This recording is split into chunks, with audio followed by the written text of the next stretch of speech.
Okay, I think it is. 네, 안녕하십니까? 이제 정시가 되었기 때문에 시작하도록 하겠습니다. 워싱턴에서 참여하시는 분들은 저녁일 테고요. 그리고 아시아에 참여하시는 분들은 아침일 겁니다. 여러분들을 환영합니다. CTR 플러스와 공중보건 세 번째 워크숍을 시작하도록 하겠습니다. 3회로 저희가 계획을 했었던 워크숍 시리즈에서 마지막 회입니다. 저는 안젤라 케인이라고 합니다. 저는 샘넌 Distinguished Fellow로 있고요. 그리고 이번 세션의 좌장을 맡았습니다. 이번 워크숍 전에 두 번의 워크숍을 참여하셨던 분들은 아시겠지만요. 저희가 한국의 통일부와 메가서 재단의 지원을 받고요. 그리고 NTI의 지원도 저희가 받고 있습니다. 이번 시리즈는요. CTR 플러스라고 하는 새로운 방식으로 북핵 문제를 해결하고자 하는 워크숍입니다.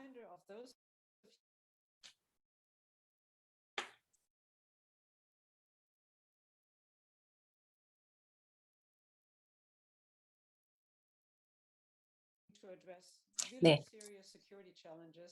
지금 저희 영내에 있는 아주 심각한 안보 문제와 그리고 비확산, 위협 감축, 군축과 무장 해제라는 주제를 위해서 저희가 또 많은 노력을 하고 있는데요. 제가 APLN과 아주 오랜 시간 동안 많은 협력을 해왔고, 그리고 문정인 교수님을 비롯한 많은 또 셰티 교수님하고요. 많은 동료분들을 또 만나게 되어서 기쁠 생각하고요. 그리고 이전의 워크숍에서도 많은 전문가들을 또 배워서 기뻤습니다. 이번 워크숍에서는요. 저희가 CTR이라고 하는 것에 대해서 좀 더 맞춤화된 방식을 통해서 이 한반도와 북한 상황에 맞는 구체적인 해결안을 모색하고자 이 자리에 왔습니다. 넌 상원 의원님과 그리고 르거 상원 의원이 함께 고안을 했었던 원래 CTR은요. 구소련의 붕괴 이후에 대량 살상 무기의 확산을 막고 그리고 냉전 이후 체제를 해결하기 위해서 나왔던 방식입니다. 그리고 이 방식이 한반도에 적용을 저희가 하기 위해서 좀 더 내용을 바꿔서 한반도에 맞게 가기 위한 워크숍을 개최하고 있습니다. 북한의 상황에 맞춰서 만든 CTR 플러스는요. 여기에 경제나 아니면 그 밖에 다른 중요한 산업들을 플러스로 넣게 되었습니다. 지난번 그 세션에서는요. 에너지를 논의했었고 그리고 그전엔 경제 그리고 오늘은 저희가 공중보건의 부문을 플러스로 넣어서 논의하게 될 것입니다. 오늘 그 많은 훌륭한 분들이 이제 토론자로 와 계시는데요. 일단 이종구 교수님께서 기조 연설을 해주실 것입니다. 한국에 있는 그런 자료들을 활용을 해서 또 한국어로 발표를 하실 것이기 때문에요. 영어를 사용하시는 분들은요. 아래쪽에 있는 통역 버튼을 누르시면 동시 통역으로 영어를 들을 수가 있습니다. 이종구 교수님은요. 질병관리청의 전 국장으로 계셨습니다.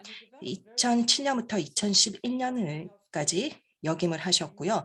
프라이머리 헬스케어와 함께 한국에서의 공중보건 프로그램을 많이 총괄을 하셨습니다. 그리고 현재 서울대 의대에서 교수로 역임을 하시면서 공중보건 정책과 글로벌 헬스 전염병 통제 모델에 대해서 연구를 하고 계십니다. 그러면 이종구 교수님께 마이크를 넘기겠습니다.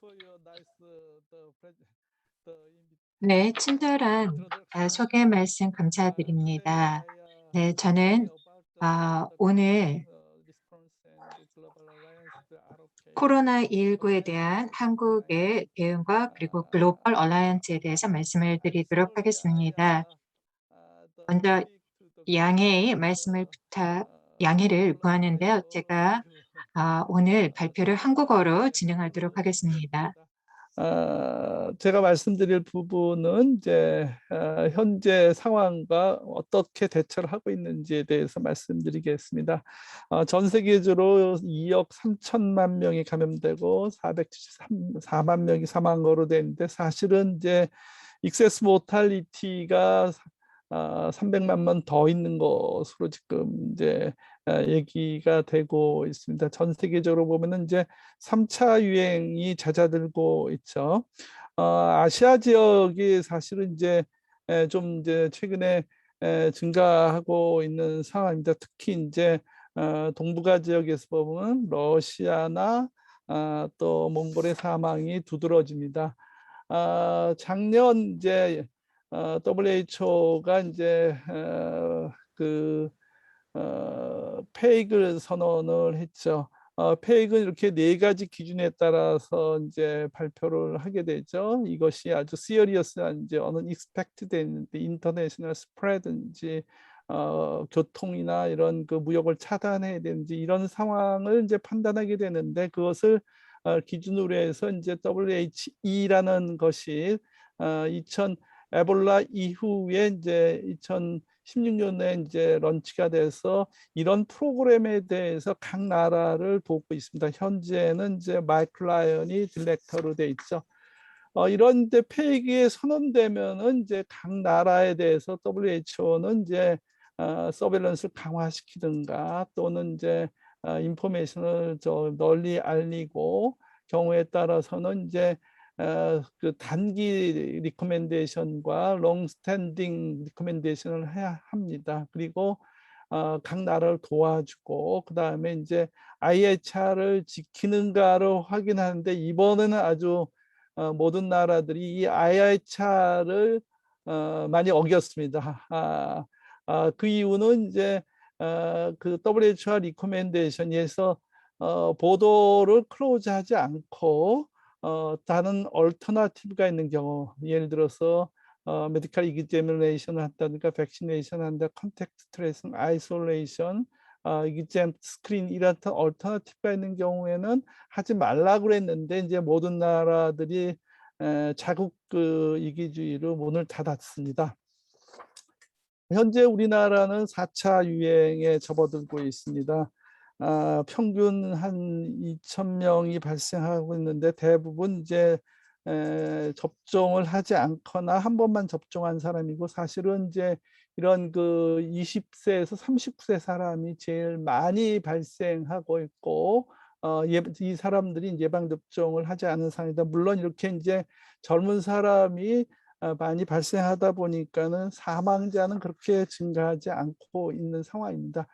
왜 이제 4차 유행이 시작되느냐를 저희가 더 분석을 해보면은 사실은 여태까지 컨택트 트레이싱을 잘 해왔는데 컨택트 트레이싱 레이트가 점점 떨어지면서 이것이 누적되면서 발생하는 거로 보이고 두 번째는 이제 델타 변이주가 유행을 하면서 전파 속도가 빨라지고 이런 추정률이 이제 떨어진 것이 이제 문제로 보입니다.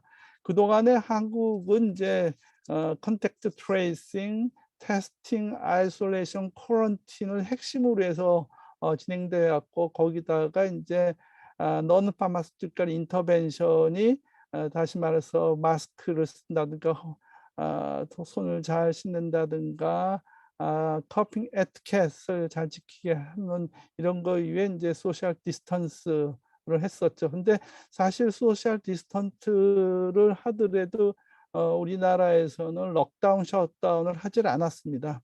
않고 다만 이제 게더링을 막는 리스트릭션, 게더링이 주요 정책이었다고 할 수 있습니다.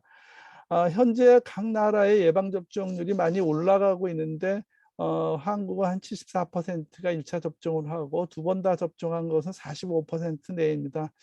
이렇게 이제 접종률이 올라간 나라에서 이제 NPI를 이제 리프팅을 했었죠. 그 결과 다시 영국이나 미국 이런 나라에서 증가를 하고 있습니다. 결국 이런 그 NPI 강도를 낮추는 것은 사실은 이제 상당히 그 정치적으로 잘 선택해야 될 부분인 것 같습니다. 휴먼 라이트와 더불어서 이코노미, 그 다음에 이 관리의 엄격성 이런 것이 잘 조화되고 해야 되는데 사실은 이제 영국이나 미국에서의 그런 NPR 리프팅한 것은 사망률이 많이 줄어들었기 때문으로 생각이 됩니다.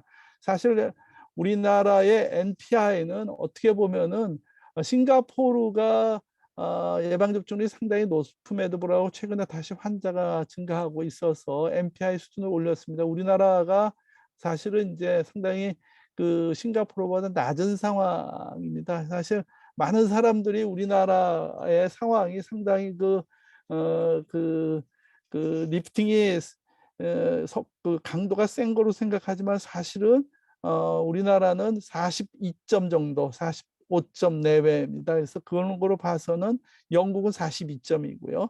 그래서 그렇게 우리나라가 MPI 강도가 세지 하지는 않다. 이런 것들을 이제 말씀드리고자 합니다. 코비드-19는 결국 이제 전 세계적으로 그 사망률을 증가시켰죠. 그 대부분 이제 그 병원에 있는 사람들을 진단하다 보니까는 또 PCR로 하다 보니까는 이런 PCR이 안 되거나 그 롱텀 케어에서 사망한 사람들은 진단이 안 된 상태에서 상당히 많이 돌아가신 것으로 이제 확인되고 있습니다. 또 그런 것들의 사망의 원인은 에센셜 서비스 델리버리가 이제 안 되거나 또는 예방접종 루틴 이미제이션이 안 되거나 그 의료를 찾지 못하던가 그다음에 자원이 이제 코비드로 다 쏠리다 보니까는 넌 코비드의 자원이 부족해서 이런 것으로 해서 이제 익세스 모탈리티가 증가를 했습니다. WHO에서 이제 각 나라를 조사했는데 여기에는 이제 북한이 들어가 있어서 사실 이제 제가 이제 겸사겸사 말씀드리고자 하는 것이 북한의 상황은 어떤지를 간접적으로 말씀드리고자 합니다. 전 세계 94% 정도 135개 나라가 리스폰스를 했는데 9% 정도 상당히 서비스가 아주 심하게 디스트럭션 된 거의 100%, 4분의 3에서 100%는 9%고 나머지는 25%, 29%, 32%다. 단지 6개 나라만 이런 이제 코비드-19에 의해서 서비스 디스트럭션이 안 된 것으로 나타나고 있습니다. 이런 서비스 디스트럭션 중에서 캔서 리스크 스크린 테스트는 거의 다 이제 중단됐고 고혈압, 당뇨병 같은 만성질환 치료도 상당히 중단이 됐고 타임리 센시티브한 서비스도 상당히 많이 중단된 것으로 봅니다. 올 5월 달 WHO 이제 회의에서 북한이 이제 본인들의 사정을 얘기를 했습니다. 즉 그동안의 위기 대응을 범국초적으로 가동을 해서 효과적인 감시망을 했고 일선 요원들한테 이런 가이드라인들 제공해서 잘 대처해 왔는데 정작 이제 진단의 정확성이라든가 또는 랩의 생물학적 안전성이 부족한 점, 또 물자나 기술적인 측면에서 보강과 인력 개발이 필요하다는 것을 언급을 했습니다. 이런 속사정으로 보면 아마 이런 부분의 협력이 필요할 것으로 봅니다. WHO의 자발적으로 보고한 것에 의하면은 인수공통전염병 관리는 비교적 잘 돼 있는데 푸드 세이프티라든가 랩이라든가 서베일런스 이런 부분들이 전 세계에 비해서 좀 낮은 것으로 봐서 이런 부분들이 객관적으로 어떤 교류 협력이 필요할 것으로 보입니다. 그러면은 교류 협력에서 지금 문제가 되는 부분들을 좀 생각을 해보기로 하겠습니다. 테드로스는 최근에 이제 예방접종 때문에 선진국에서 많은 약을 그 독점을 해서 약 10개 나라가 전체 약품의 75%를 독점하였고 아프리카적인 1% 정도뿐이 백신이 안 것으로 되어 있습니다. 그래서 백신의 부스터를 이달 말까지 하지 말고 이 약을 그 로인컴 컨트리로 돌리자는 것이 이제 하나의 이제 전략으로서 모든 나라한테 지금 얘기를 하고 있습니다. 그러나 이제 그것으로 해결되는 건 아니죠. 제일 중요한 부분은 이런 진단, 치료, 백신, 그 다음에 헬스 시스템을 엑셀러레이션 시키는 전략들이 필요한데 이게 금방 이루어지지는 않은 것 같습니다. 지금 당장 WHO는 백신의 코박스를 통해서 백신을 이제 로인컴 컨트리에 디스트리뷰션 하는데 문제는 이제 이 부분이 그 스케일업 시기 위해서는 허브 전략과 스포크 전략을 지금 쓰는 것 같습니다. 근데 이제 허브 전략은 이제 RNA 백신을 이제 그 기조로 해서 그 백신을 가지고 있는 제조 회사가 그 WHO 감독하에서 그런 이제 특허권을 양어를 해서 각 나라가 생산하는 걸로 되어 있는데 이런 것에서 우리나라가 상당히 많은 역할을 할 수 있을 것 같습니다. 즉 다시 말해서 우리나라가 그동안에 COM으로 해서 위탁 생산을 통해서 많은 약품을 생산하고 있습니다. 특히 삼성이라든가 삼성은 모더나, SK바이오는 아스트로제네카, 한국 코로스는 스푸트니크, SK 바이오사이언스 노바박스 이런 COM을 통해서 백신을 생산하는데 이런 백신의 비축이라든가 이런 것들이 우리나라로 하여금 어떤 동북아 지역에서의 백신을 디스트리뷰션하는데 좋은 이제 전략적 위치를 차지하기 때문에 아마 정부는 이런 것에 허브가 될 수 있도록 노력하는 것이 필요하고 WHO가 아프리카 지역, 아시아 지역, 남미 지역이 허브를 지정하고 있는데 좀 노력을 한다면은 우리나라가 아시아 지역의 허브가 된다면은 북한을 돕는 데 결정적인 역할을 하지 않을까 생각을 합니다. 저희가 북한을 지원할 수 있는 방법은 이런 컨택트 트레이싱, 우리가 잘하고 있는 컨택트 트레이싱, 아이솔레이션, 쿼런틴 부분과 더불어서 환자 치료 부분, 그 다음에 이제 그런 치료에 대한 어떤 트레이닝 부분, 그 다음에 물자 진단 치료, 백신 개발에 관한 R&D 부분, 그 다음에 벤틸레이터나 백신의 생산이나 PP 생산 이런 부분들이 동북아 지역에서 우리나라가 허브가 된다면 이런 물품을 생산해서 북한을 도울 수 있지 않을까 이런 생각이 들고 현재 우리나라가 가지고 있는 IVI라는 백신 연구소가 있는데 그런 것들이 백신을 개발하고 또 국가 검정을 하는데 많은 도움을 줄 수 있는 역할을 할 수 있기 때문에 이런 부분에 우리나라 역할이 커진다면은 북한을 이런 공조 체계 안에서 같이 이제 코비드 19을 일라디케이션 수 있는데 공조할 수 있는 상황이라고 생각하는데 제일 중요한 건 결국은 예방 접종을 해야지 국경을 여는데 국경을 열려면은 예방 접종률이 높아져야 됩니다. 그래서 지금 당장에 백신이 필요한 것은 아는데 이제 그런 것을 어떻게 제공할지 한국 정부는 고민을 해야 될 것으로 봅니다. 예, 제가 맡은 부분은 여기서 끝내도록 하겠습니다. 경청해 주셔서 감사합니다. 예.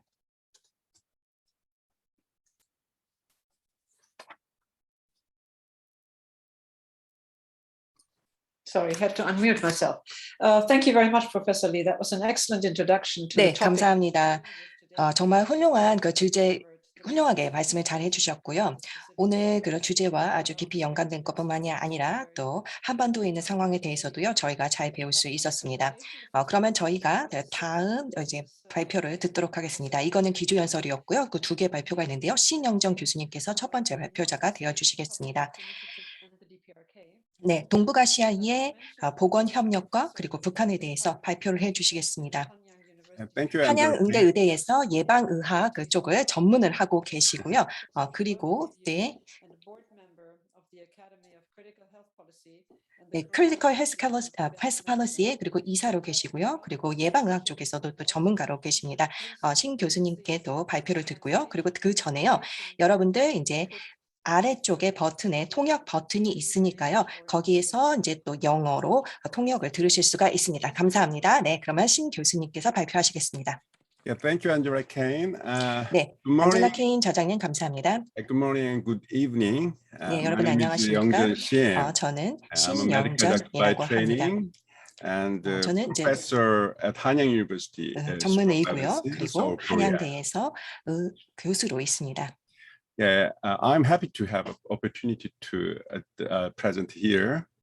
오늘 발표를 하게 되어서 정말로 기쁘게 생각하고요. I hope you understand what I'm presenting in Korean today. 한국어로 오늘 발표를 할 테니까 또 영어 통역을 들으시면 되겠습니다.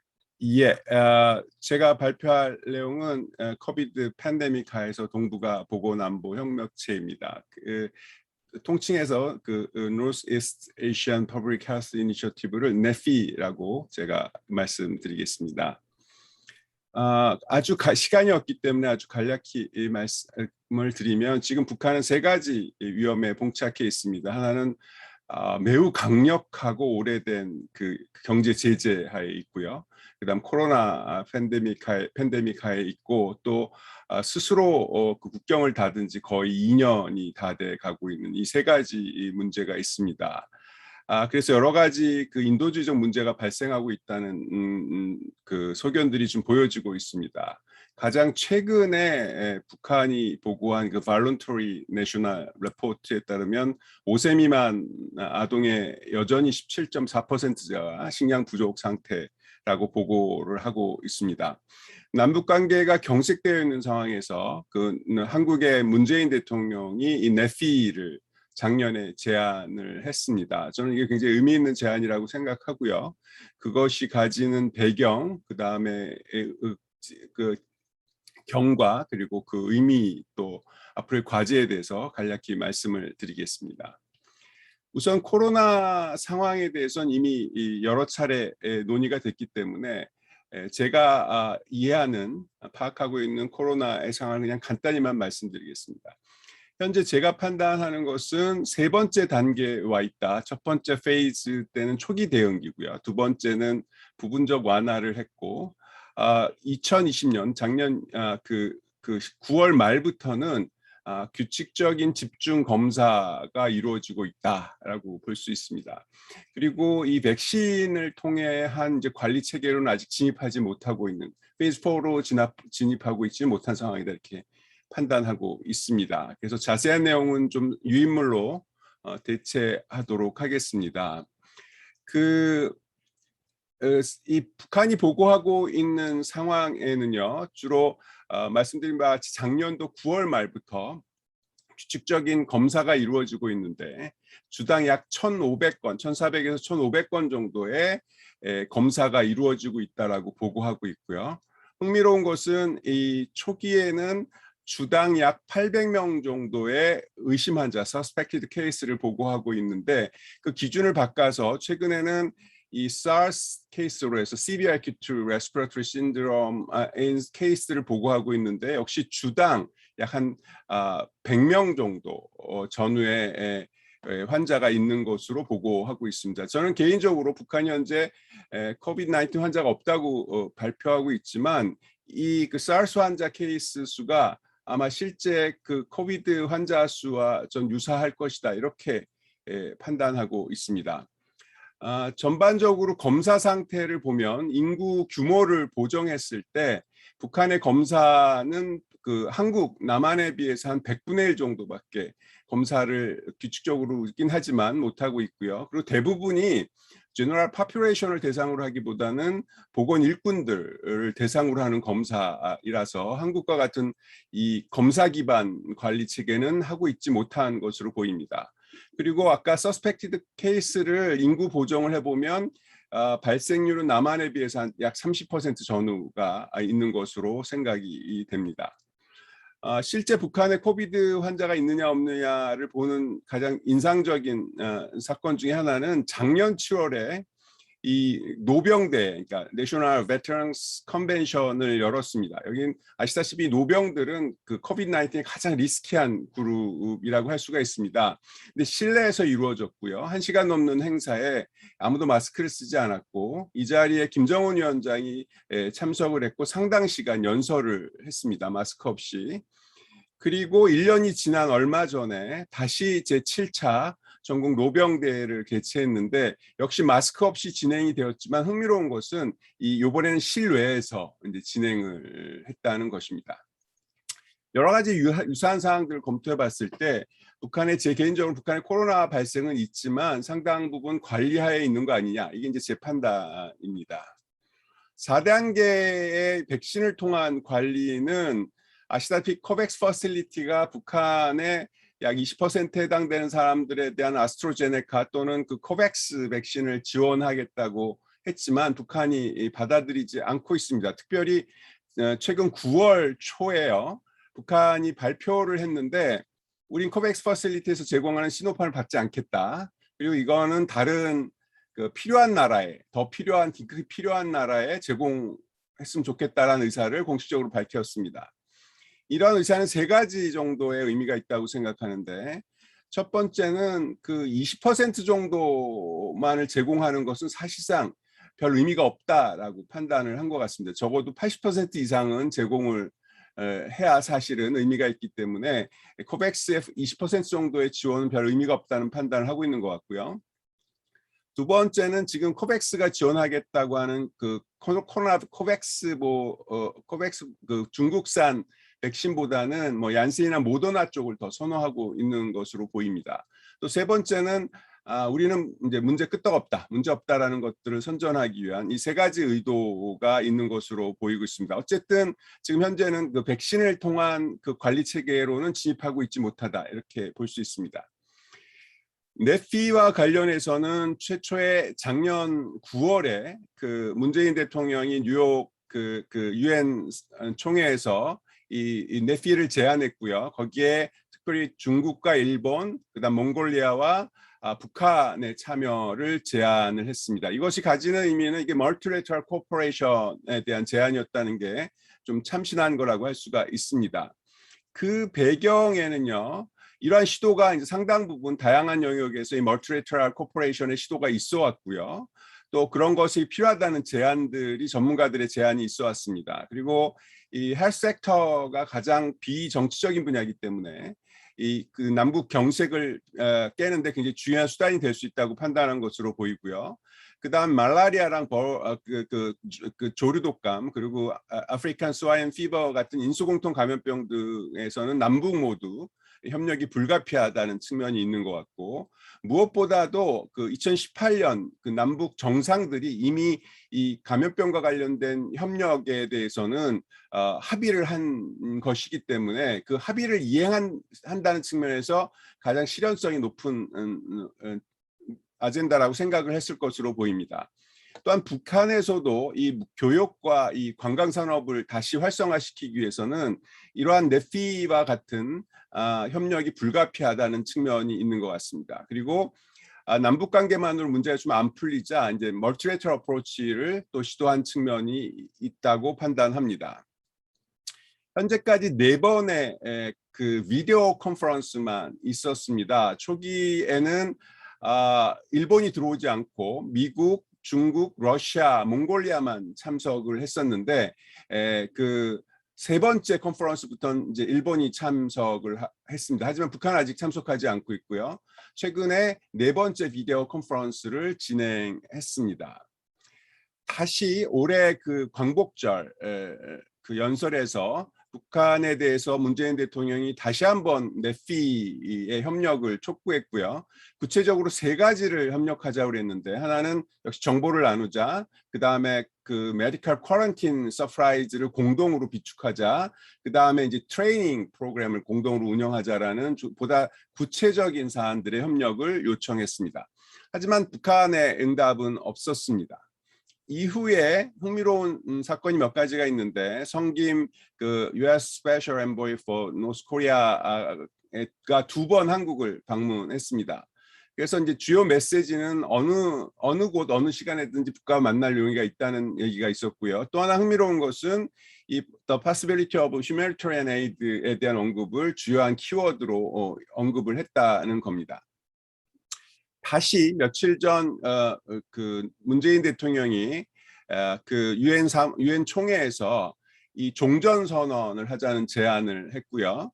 그걸 뭐 3파티 또는 4파티 종전 선언을 하자는 제안을 했습니다. 그리고 그 제안 중에 또 역시 네피를 하자라는 얘기들을 집요하게 다시 제안을 했습니다. 문재인 대통령은 굉장히 이 네피에 대해서 굉장히 애정이 있는 것으로 보입니다.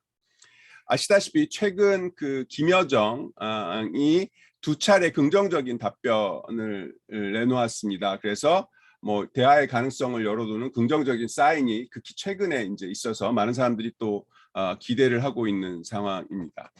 이 네피가 가지는 의미는요 몇 가지가 있는데 저는 첫 번째로 이 시큐리티 패러다임의 시프트라고 생각합니다. 과거 시큐리티라는 것은 상호 적대적인 패러다임이었는데 이 휴먼 시큐리티는 상호 협력적인 관계를 통해서만 이루어낼 수 있기 때문에 이 시큐리티 개념의 패러다임이 시프트라고 생각하고요. 두 번째는 이 경제 성장이 굉장히 강력한 공중보건 체계의 구축 없이 불가능하다는 것을 이제 확인했고요. 세 번째는 국제적 협력이 불가피하다라는 이런 것들이 확인됐던 것의 결과가 바로 네피였다고 생각이 됩니다. 흥미로운 것은 중요한 사건 중에 하나는 올해 5월 21일 한미 정상회담이 있었습니다. 그 내용 중 합의 내용 중에 상당수가 헬스 시큐리티와 관련된 것인데 남북 정상들은 이 글로벌 헬스 시큐리티 에젠다 GHSA를 강화하고 거기서 한국이 중요한 역할을 하기로 합의를 했습니다. 문제는 이 GHSA가 이 소위 프로 친미 국가들로 구성된 약 43개 친미 국가들로 형성된 New Security Alliance를 지향하고 있다는 것입니다. 전 결론적으로 말하면 저는 이러한 접근에 동의하지 않습니다. 첫 번째 이유는 이 GHSA라는 건 기본적으로 이 건강 문제를 이 폴리티컬 툴이나 웨폰으로 사용하려는 의도가 있다고 보기 때문에 전 적절하지 않다고 판단하고요. 또 하나 많은 나라들과 이 전문가들이 이 미국이 이 그 WHO 체제를 GSA 체제로 전환하거나 또는 WHO를 무력화시키려는 의도에 동의하지 않고 저 역시 동의하지 않습니다. 그리고 현재 GHSA는 그 철저하게 중국과 친중 국가들이 배제되고 있는데요. 그럴 경우에 사실은 한국 이 GHSA는 성공할 가능성이 거의 없을 뿐만 아니라 한국 역시도 적극적인 역할을 할 수 없는 것이다. 그래서 저는 이 GHS 접근 방법이 대단히 문제가 있고 그런 면에서 역설적으로 네피 접근이 굉장히 중요한 의미를 가지고 그렇기 때문에 저는 이 북한도 이 네피에는 참여해야 될 이유가 충분히 있다 이렇게 생각합니다. 이 네피가 가지는 한계는 지금 현재는 이 외교부에서 주관하고 있는데 이건 전문성에서 이제 상당히 문제가 있다고 볼 수 있고요. 지금까지의 만남은 그냥 과장급 레벨의 만남이라서 역시 실효성이 적습니다.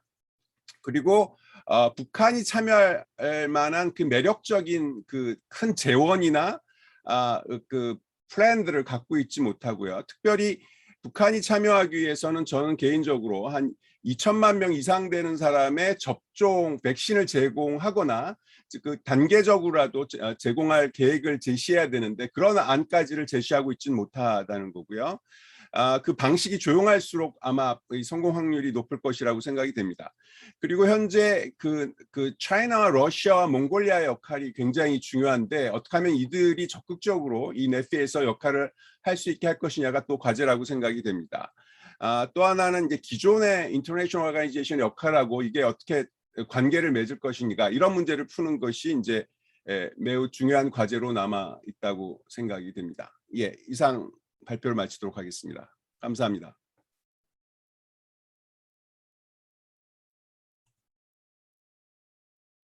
Thank you very much, Professor Shin. That was really an excellent presentation and very.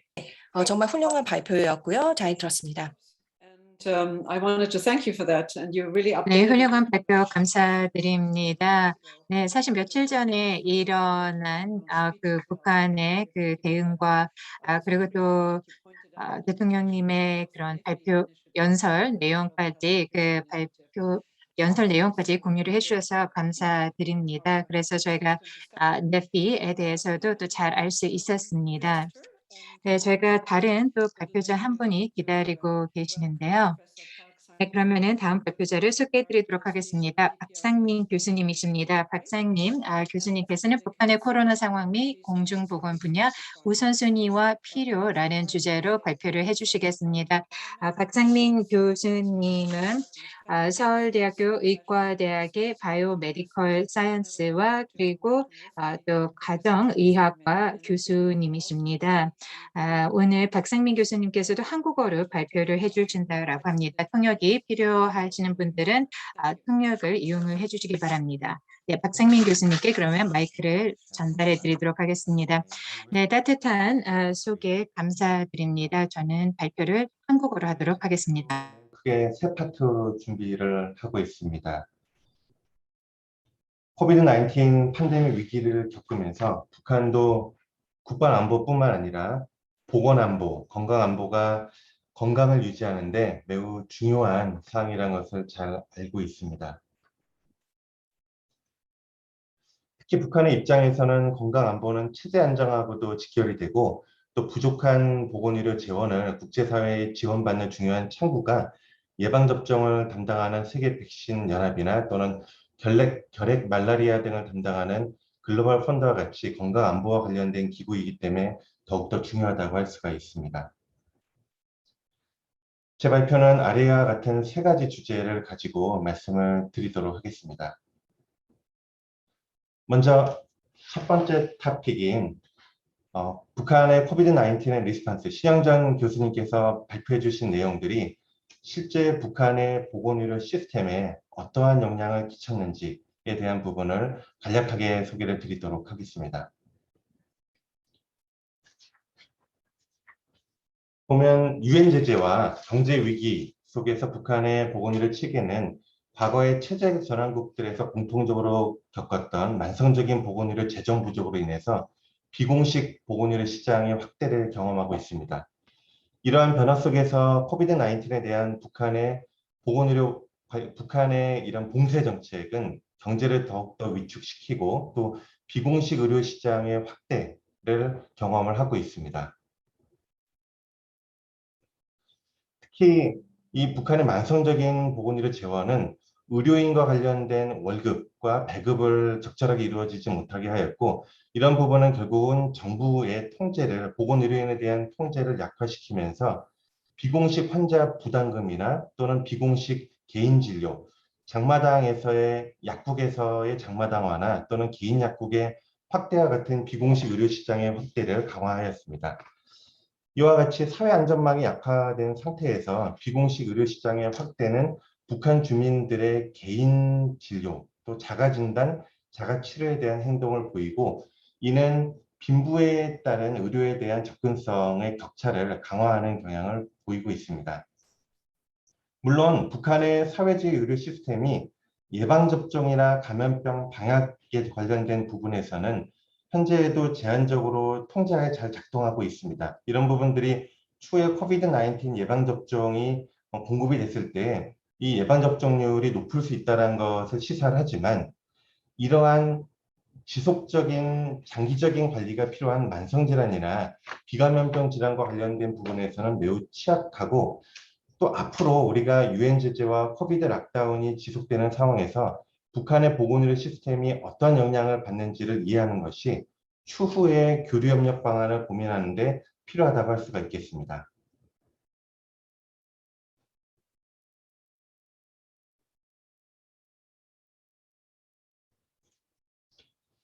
제가 잠깐 그 언어 설정을 조금 바꿔서 제가 다시 한번 발표를 하도록 하겠습니다.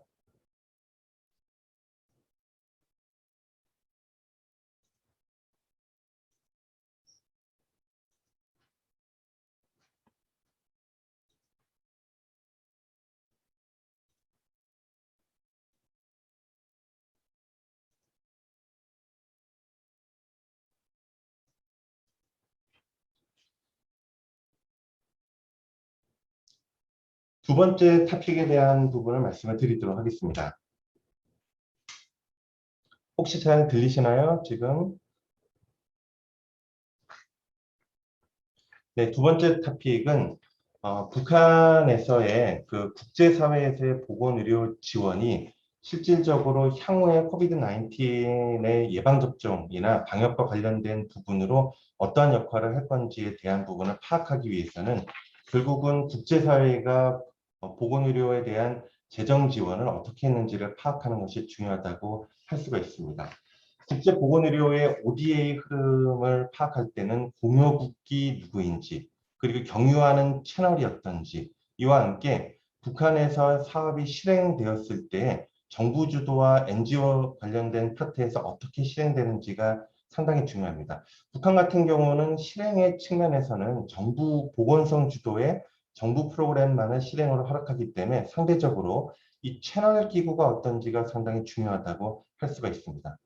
그러면 기존의 국제보건의료 지원의 경향에서 채널 기구들이 연도별로 어떤지를 파악을 하면은 지금 북한의 보건의료 재정을 어떤 부분에 의존하고 있는지를 파악할 수 있습니다. 1910년 이후에는 글로벌 펀드, 결핵 말라리아와 관련된 부분을 담당하는 글로벌 펀드와 예방접종을 담당하는 세계 백신 연합에 대한 재정 지원이 상당히 중요하고, 최근에는 특히 개발협력 지원에서는 50% 이상의 북한 내 보건의료 재정 지원이 이 두 기구에 의존한다는 걸 보이고 있습니다.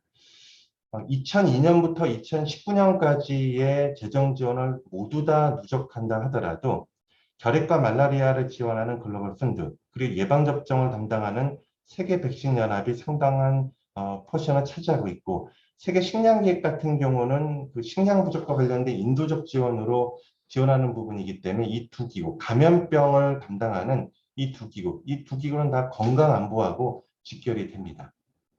그래서 2000년대 이후에 UN 밀레니엄 고를 달성하기 위해서 새롭게 기획이 되고 또 구성이 되었던 글로벌 헬스 이니셔티브, 이 두 기구가 건강 안보하고도 직결되어 있는데 북한하고도 직결이 됩니다. 특히 세계 백신 연합 가비 같은 경우는 현재 코비드-19 백신과 관련된 부분을 담당하는 코백스를 코리딩하고 있고, 결핵, 말라리아, 에이즈 담당하는 글로벌 펀드, 또 북한의 결핵 사업의 거의 95% 이상의 재정 지원이나 약품 지원을 담당을 하고 있습니다. 이 두 기구는 두 가지 특징을 갖고 있습니다. 첫 번째는 공여국으로부터의 펀드레이징과 파트너 국가의 재정 지원이 분리되어 있습니다. 그렇기 때문에 can be earmarked, 우리가 북한 사업에만 지정해서 재정 지원을 한국 정부가 줄 수가 없기 때문에 통일부의 남북협력기금이 이 두 기구를 경유해서 갈 수는 없고, 남한 정부 같은 경우도 외교부의 국제질병 퇴치 기여금을 통해서 보통 지원을 할 수밖에 없습니다. 두 번째 특징은 성과 기반의 재정 정책을 시행하기 때문에 만약 퍼포먼스가 나쁘다면 이 두 기구는 파트너 국가의 지원을 중단할 수가 있습니다. 이런 부분들이 얼마 전에 한 2, 3년 전쯤에 상당히 국제사회에서 문제가 되었던 결핵 위기하고도 직결이 됩니다. 글로벌 펀드가 북한의 결핵 사업과 관련된 지원을 2018년에 중단을 하게 되는데, 이 중단하기 몇 개월 전에 글로벌 펀드의 대협력 이사가 한국 정부에 방문을 합니다. 방문하면서 한국 정부로부터 재정 지원, 분담금 지원을 늘려달라라는 비공식 비간접적인 요청을 하는데, 그 근거 중에 하나로 제시했던 게 남한 정부가 글로벌 펀드에 지원하는 분담금의 규모가 글로벌 펀드가 북한에 지원하는 금액의 3분의 1 정도밖에 해당되지 않기 때문에 증액해달라는 요청을 합니다. 남한 정부는 2018년도에는 분담금 증액까지 이루어지지는 못하고 동결하게 됩니다. 동결하게 되고 글로벌 펀드는 북한의 결핵 사업을 지원을 중단하게 되고, 2019년에 남한 정부는 이 금액을 2배로 증액하고, 코비드-19 관련된 감염병 위기가 막 시작됐던 2020년 1월에는 다시 결핵 사업과 관련된 부분을 글로벌 펀드가 북한 지원을 재개를 하게 됩니다. 이런 부분들이 시사하는 것은 한 나라의 감염병 관리를 특정 다자기구에 의존했을 때는 이런 국제관계나 정치적 디시전에 상당히 취약할 수 있다는 부분을 시사를 합니다.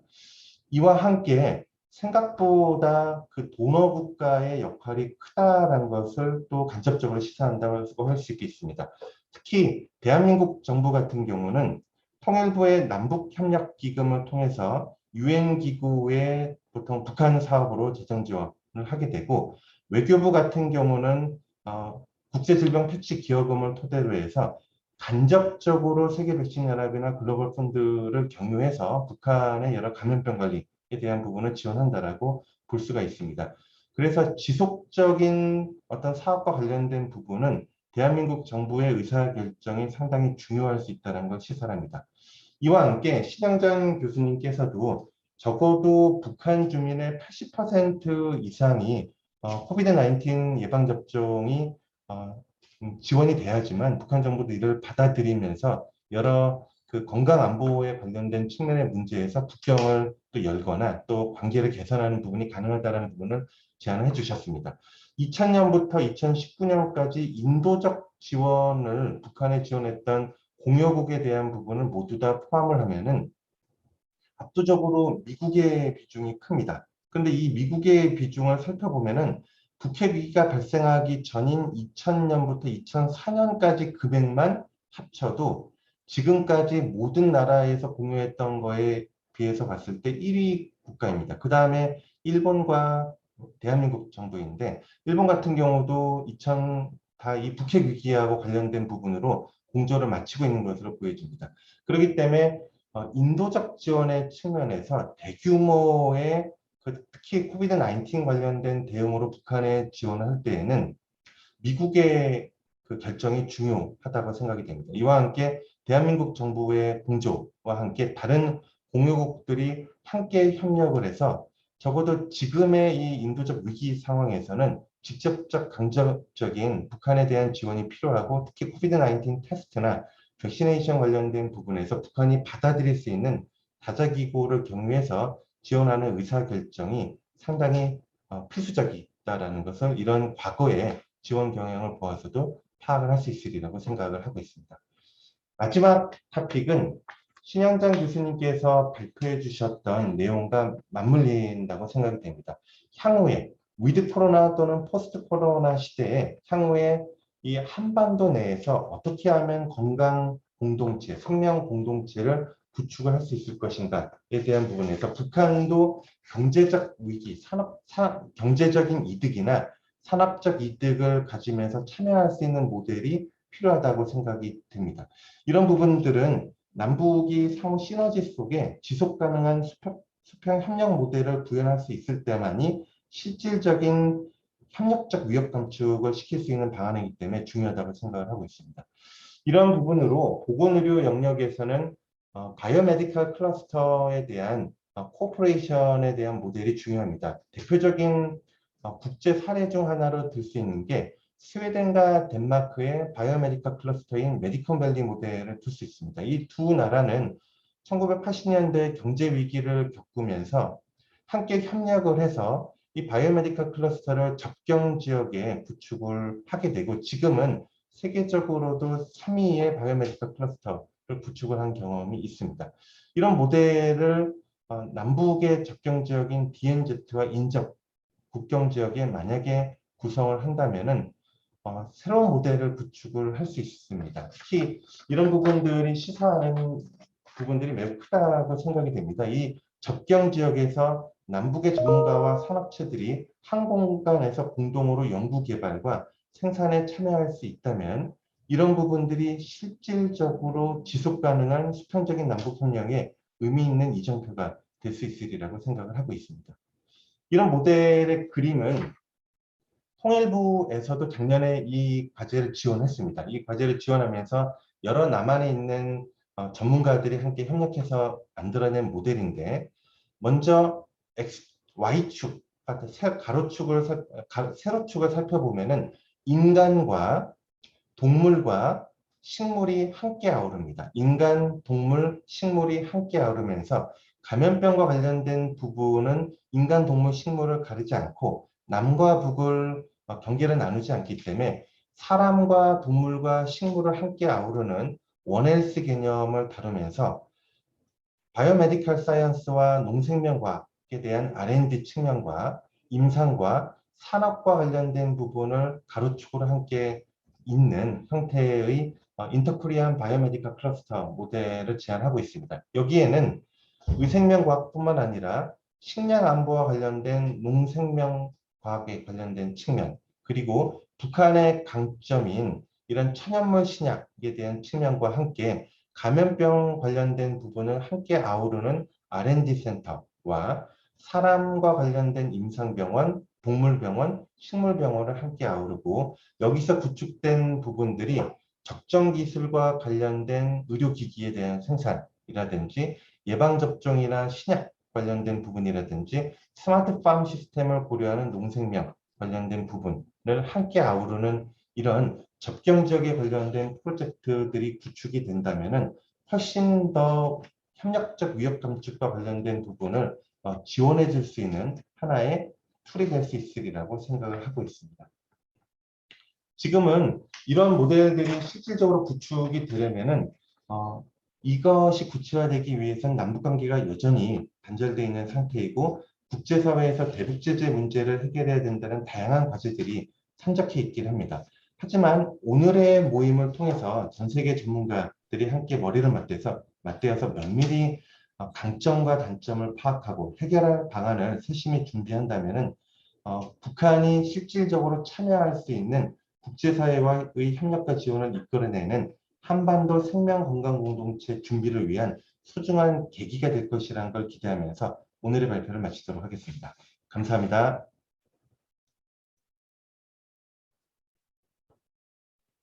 Thank you very much, Professor Park. That was really, it was really a 네, very 감사합니다. 박 교수님. 아주 훌륭한 발표 감사드립니다. 어떻게 보면은 굉장히 그 발상의 전화로 이 스웨덴과 또 덴마크의 바이오 클러스터를 참고를 하신 것 같습니다. 말씀하신 대로 이 바이오메디컬 클러스터가 이 CTR 프로그램을 한반도에 적용하는 데 있어서 또 중요한 그러한 방안인 것 같습니다. 네, 그러면은 저희가 이제 공개 세션을 모두 마무리하도록 하겠습니다. 네, 유튜브 중계를 통해서 함께 해주신 분들께 감사의 말씀을 드립니다. 저희가 이번 세션이 끝나고 나면은 APN에서 워크숍과 관련된 보고서를 APN 웹사이트를 통해서 또 제공을 해드릴 예정입니다. 그래서 저희가 워크숍을 통해서 논의됐던 모든 내용을 잘 정리한 그런 보고서를 저희가 만들 예정입니다.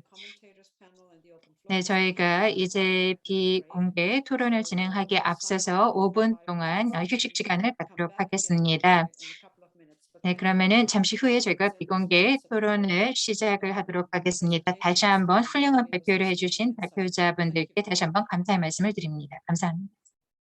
Recording stopped.